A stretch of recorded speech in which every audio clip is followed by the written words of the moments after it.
Welcome to the podcast Selling Real Estate with Kelly Cook, where we will discuss the latest and most relevant business strategies to help you do one thing extremely well: sell more homes. We'll discuss everything from business planning to lead generation and conversion to past client customer service and everything in between. Join us for authentic conversations and nuts and bolts takeaways you can implement into your business today.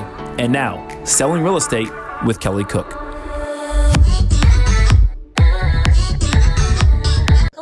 And welcome back, everybody. It's another episode of Selling Real Estate with Kelly Cook. As always, we have Kelly Cook. How you doing today, Kelly?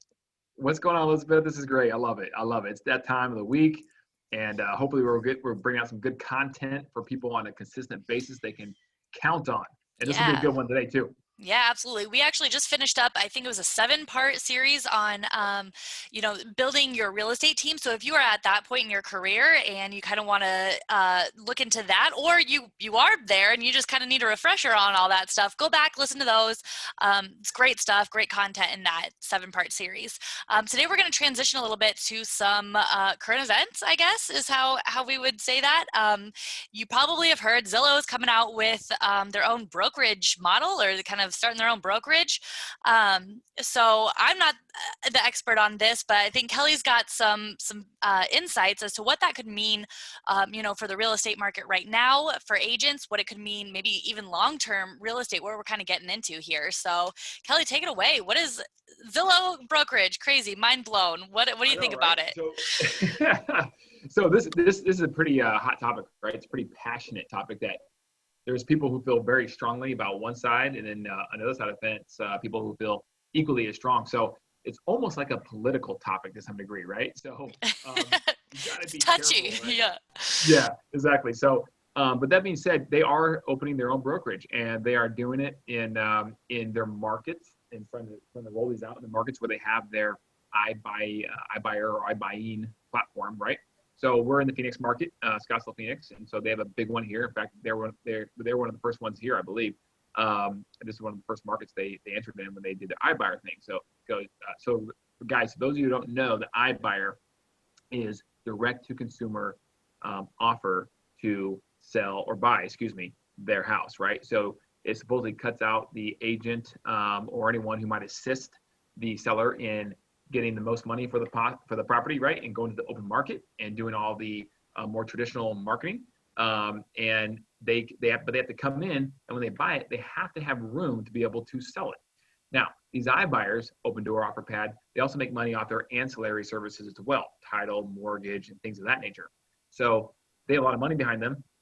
Zillow is no different, and so they can operate on thinner margins and even miss sometimes, where when they go to resell the property, they end up losing money because it's a volume play, right? Mm-hmm. So they don't have a huge risk with any of it either. Yeah, that's right. And they have venture capital money and big, private equity money, I'm sure, right, and all that stuff. So it's a lot more than deeper pockets than most investors do. So therefore, the investor, Johnny Rocket, the investor who comes in the door, right? He has to be a little lower in his offer, most likely, to be able to ensure or hedge his risk and ensure that he hopefully makes some money, whereas Zillow could be a little more aggressive potentially on that buying aspect.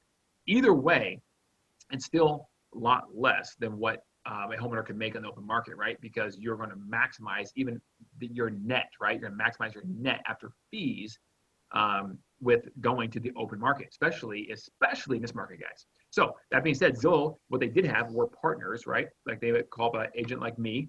It's not me, but someone potentially like me, right, who's licensed, who may have some leverage with people, support staff, and team to help. And they enter into a market using that type of agent to then facilitate all of the iBuying logistics, right? And that's a lot. So just name a few. You have valuations of properties. You have people to answer the phones and answer the emails and inquiries when people inquire about a certain address, right? And say they want an offer. Then obviously, like I said, the valuation of properties is huge. A lot of people are doing those, otherwise known as broker priced opinions, or a dumbed down version of a full blown appraisal, right? That are working those. And then you have to somebody to write up the offers and send them back to the person and the seller, and then facilitate that closing. You have to have your inspectors lined up, right? Because you're doing this at scale, right? You're doing hundreds, if not thousands, depending on the supply and demand of the market. So they decided it's more profitable if they just open their own brokerage and bring the iBuying aspect of this in-house. And so what they're doing is they are going to then have the partner they had. It's still not clear exactly what they're doing there. We'll know another month, another week or two probably.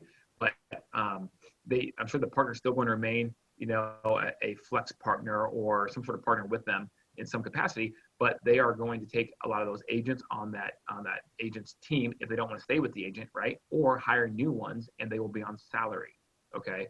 And they're just going to be basically doing what we just talked about doing: valuations, incoming inquiries, outgoing offers, etc. Right?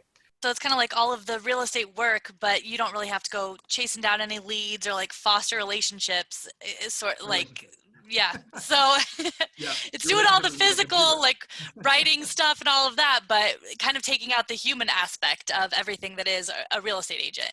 That's right. That's right. And as we know it, obviously real estate agents are usually 100% commission, right? And you eat what you kill. And in this situation, obviously the type of person they'll be hiring is somebody who, for whatever reason, good or bad, doesn't matter. There's no judgment. Doesn't want to do that, right? And they want more of a guarantee, and so there'll still be a licensed individual doing real estate activity, but they're not your traditional real estate agent or realtor as you would think, right? So now, Zillow says that they understand that the best way to put this is, an Amazon example, right? Amazon, at least as of right now, understands they need to partner with a lot of people to help sell product on their platform, right? Amazon doesn't manufacture everything, right? They have hundreds and thousands and I don't know, maybe millions of vendors, of manufacturers, people who give them product and they sell on their platform, right? Now, is Amazon more profitable when they sell their own products? Yes. That being said, they still can't do that at scale. They cannot go out there and create every single product that all these thousands and thousands of manufacturers create. So they partner with them. And that's how Zillow's looking at this. They're saying if for our own buying as an iBuyer situation, we can be more profitable. So we're going to take that in-house and we're going to run that through our platform internally. However, all the millions of houses out there and agents that have clients and in their database and so on and so forth, we're never going to be able to do that at scale. So we're going to partner with those agents on everything else. And that's where supposedly this they draw the line of delineation. That's where this stops and as far as it goes. So everyone out there, if you are like freaking out, don't, right? And still go out there and don't rely on like anything. Don't rely on one source for all your business, right? Mm-hmm. But maybe in certain markets like flex markets, like in Phoenix, Atlanta, other markets that are Zillow flex markets, maybe it's a good partnership because it helps bring people in the door. You get an ROI, and those people that they help bring the door the first transaction, if you're a smart agent, you're going to keep that person as a happy client and hopefully do a second deal, get some referrals. Mm-hmm. And the lifetime value of that customer, if you do a great job, is tremendous that you were able to obtain, because of Zillow initially.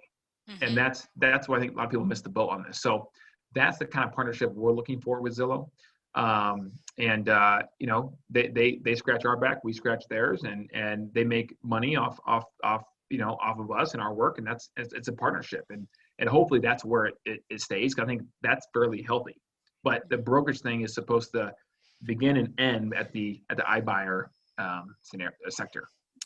Awesome. So because when I first heard this, I'm like, oh my gosh, what does that mean? Which I'm sure a lot of people like, what does that mean for me, for not my business, because I'm not an agent, but you know what I mean? As an agent, like, what does this mean for us?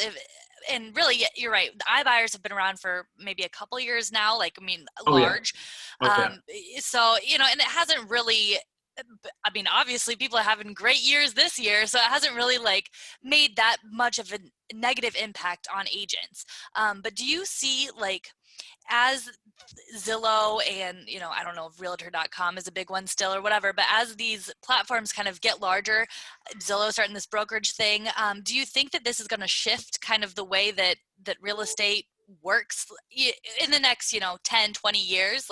Do you think that there's going to be a major shift toward that kind of brokerage as opposed to your traditional things that we're used to?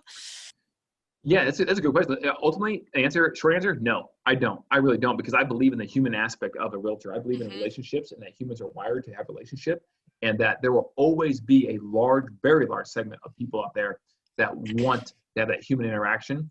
It's no different than that. I look at it like Charles Schwab, right? They came out with, and I'm sure other platforms came out with no fees on broker trades, right? Buying, selling stock. So, but last I checked, a lot of financial advisors are still doing very well, very similar, because most people want that advice. They want to be able to call someone, talk to someone who's a specialist, right? And get sound wisdom and advice. And so I think that there's going to be a segment that the iBuyer market will always have, right? Yeah, it's going to appeal to That's right. some people all the time. Yeah. That's right. I can tell you in Phoenix, it got as high as 9%, right? The whole iBuyer market, all those guys together, 9% of the market in Phoenix. But you saw it when it got to 8 to 9%, it plateaued and then went down 7 and back up to 8 and then back down 6, so like, I don't think it's going to go much further than that, because I think we've had a good amount of time to test that, right? And Phoenix is, by the way, is like the incubator for the rest of the country, right? On all this new disruption, technology, and the real estate sector stuff, right? So they do it for a reason, because there's a good sample set of different, age groups and ethnicities and all this stuff, right? So I think it's been proven that there's a cap to some degree on what they could take in terms of market share, The interesting thing, which we won't go into in this podcast, maybe it's another podcast, is Amazon as an example. Amazon could actually buy Zillow and not even sneeze. Oh yeah, absolutely. They could buy like 18 Zillows. Yeah, that's not even. I mean, the market cap of Amazon compared to Zillow is not even in the same ballpark, right? So like, I mean, that's the bigger thing. Going, geez, what if that happened, right? Then there's no. I mean, holy cow, right? And what could that down to? So I'll just stop right now. But yeah, we don't want to go in that wormhole today. Yeah, let's hope Amazon sticks to shipping products and data and AWS, and that's it, right? But who knows, right? Either way, the human aspect is there to stay. I don't think the real estate agent's going anywhere anytime soon whatsoever. Yeah, and I just wanted to speak to that like human relationship real quick. Just you're saying that they still want somebody that they can call and get advice from and whatever. And of course, Zillow is I'm sure they'll have people that can give advice, but they're not going to have that trust-based relationship. I think the trust is really what's important there. Is you want to, like you said, Charles Schwab has the zero, whatever. People still want a financial advisor that they know care about them to make the right decisions, not just putting money in their pockets. So that's right. Absolutely. That's right. It's calling your actual person who cares about you as opposed to the 1-800 number. Yeah. Right. Who's not going to, might not act in your best interest. So absolutely. Well, we're going to stop there because we're going to get way too deep into this, but we will have another podcast for you next week. I think that we are going to talk about some more current events next week. So stay tuned for that, maybe about the election and how that could shake things up too. Things are always getting shaken up in real estate in the world. So stay tuned. But subscribe, so that you know exactly when the next one comes out. You can stay up to date. And we will see you next time, Kelly. Oh, wait. If anybody doesn't know, where can they reach you if they have any questions about this or anything else? Yeah, you can reach me on that subscribe button, right? Number one, right? Somehow, some way that'll magnificently just enter into my computer screen. But like the you can email at kelly@kellycookhomes.com or text 480-227-2028. Perfect. And we will see you guys next time. See you guys.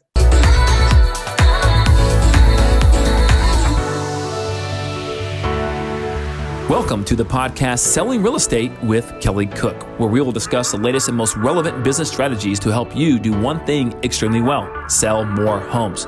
We'll discuss everything from business planning to lead generation and conversion to past client customer service and everything in between. Join us for authentic conversations and nuts and bolts takeaways you can implement into your business today. And now, Selling Real Estate with Kelly Cook.